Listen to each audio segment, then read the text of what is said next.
Salam dəyərli izləyicilər, əziz tələbələr, şagirdlər, riyaziyyatla maraqlanan hər bir kəs. Bugün sizinlə belə bir tənliyə baxacağıq. Kök altında 4x üstə gəl 4 bərabərdir x kvadratı çıxaq 4 bölək 4.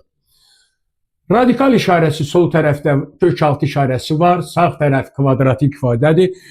Deməli, bu görünür ki, rasional tənlikdir. Və biz rasional tənliyin ənənəvi həll üsulundan istifadə etsək, hər iki tərəfi kvadrata yüksəlsək, 4 dərəcəli cəbri tənliyi alınır.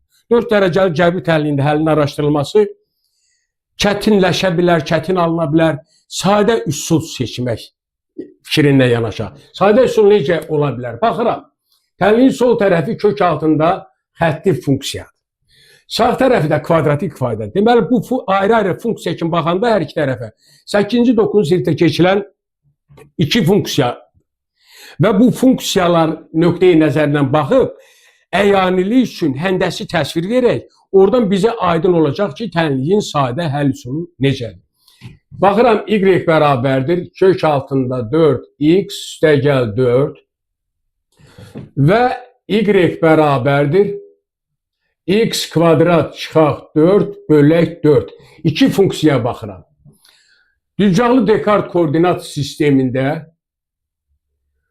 həndəsi təsvirini verirəm bu funksiyaların.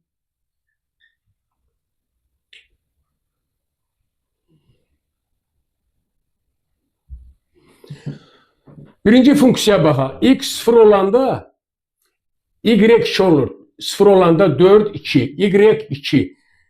2 qiymətini qeyd edirəm burada. X 0 olanda. Y 0 olanda x bərabərdir mənfi 1 olur. Və bunu belə yazıram. Y bərabərdir 2 kök altında x üstə gəl 1. İkinci funksiya da belə olacaq. Y bərabərdir 4-də 1 x kvadratı. 4-4-ə böləndə 1. Bax, bu şəkildə. Y 0 olanda x bərabərdir mənfi 1. Bu da qeyd edirəm, mənfi 1. Və bu funksiya bildiyiniz kimi parabola budağıdır. Və burada mənfi 1-dən başlayıb belə bir qrafik olacaq. Parabola bu oldu. Y bərabərdir kök altında 4x üstə gəl 4. İkinci funksiyamız paraboladır. 4-də 1x kvadrat çıxaq 1. Parabolanın təpə nöqtəsi y x 0 olanda y mənfi 1. Mənfi 1. Y 0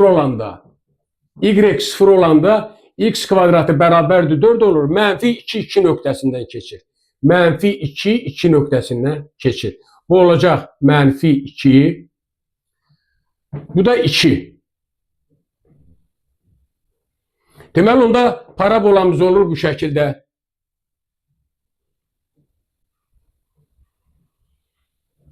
Parabola bu şəkildə oldu.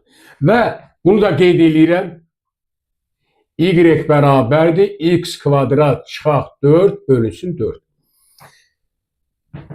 Göründüyü kimi bu funksiyaların qrafiki bu nöqtədə kəsişdir. Onda bu kəsişmə nöqtəsi, bax bu, verilən tənliyin həlli olacaq. Verilən tənliyin həlli olacaq. Və burada görürük ki, 2-dən müsbət sonsuzluğa, 2-dən müsbət sonsuzluğa. Fikir versəniz, qrafikin bu hissələri, bax bu hissələrə diqqətlə baxsanız, y bərabərdir x düz xəttinə nəzərən simmetrikdir. Yəni, iki müsbət sonsuzluq aralığında bu funksiyalar qarşılıqlı tərs funksiyalardır. Qarşılıqlı tərs funksiyalardır, bunu göstərək. İndi riyazi göstərək. Biz həndəsi təsvirindən aydın oldu ki, bu verilən funksiyalar, sol və sağ tərəfdəki funksiyalar qarşılıqlı tərs funksiyalardır. Bunu əyani göstərirəm. Bu aralıqda tərs funksiyalardır, qarşılıqlı tərs funksiyalardır. Y bərabərdir kök altında 4x üstə gəl 4. Buradan çıxır ki, kvadrata yüksəlsək, y kvadratı bərabərdir 4x üstə gəl 4. Buradan da alıram 4x bərabərdir y kvadrat çıxaq 4 bölünsün 4 və bölünsün 4 belə yaza bilərəm. Tapdım, x-i tapdım. Və buradan göründüyü kimi qarşılıqlı tərs funksiyalar olduğundan bunu da yazmaq olar. X ilə y-in yerini dəyişsək, y bərabərdir x kvadrat çıxaq 4 bölünsün 4. Deməli, həqiqətən aldıq ki, qarşılıqlı tərs funksiyalardır.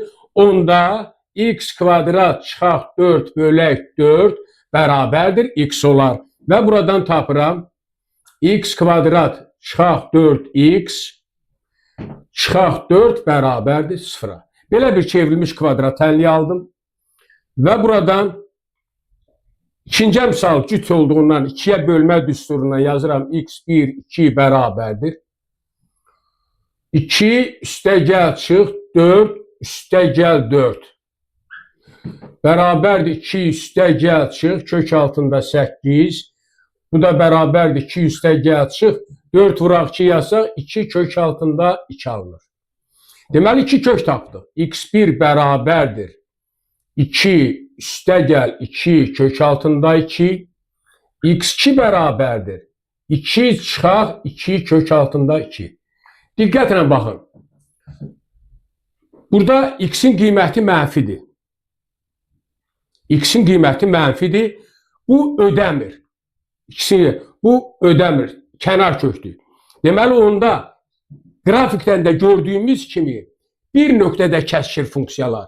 Həmin nöqtə x bərabərdir 2 üstəgəl 2 kök altında 2 olur. Bunu bu şəkildə də yaza bilərik. X bərabərdir 2 vuraq 1 üstəgəl kök altında 2. Beləliklə, verilən irrasional tənliyin təyin elədik ki, yeganə kökü var. X bərabərdir 2 vuraq 1 üstəgəl kök altında 2. Bu tənliyin sadə həll üsulu bu şəkildə olur. Deməli, bu tənliyin həllini gördük, yeganə həlli var və sizə bir qeyd demək istəyirəm.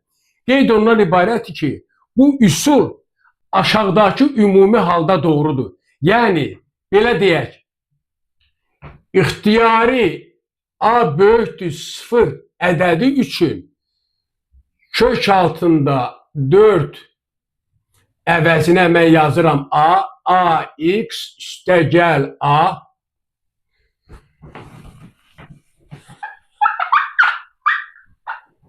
bərabərdir x kvadratı çıxaq A bölək A.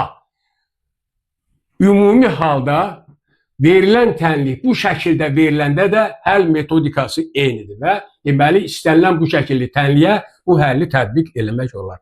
Bununla da bugünkü dərsimizi başa çatdırdım. Sağ olun, yeni dərslərdə görüşənə qədər.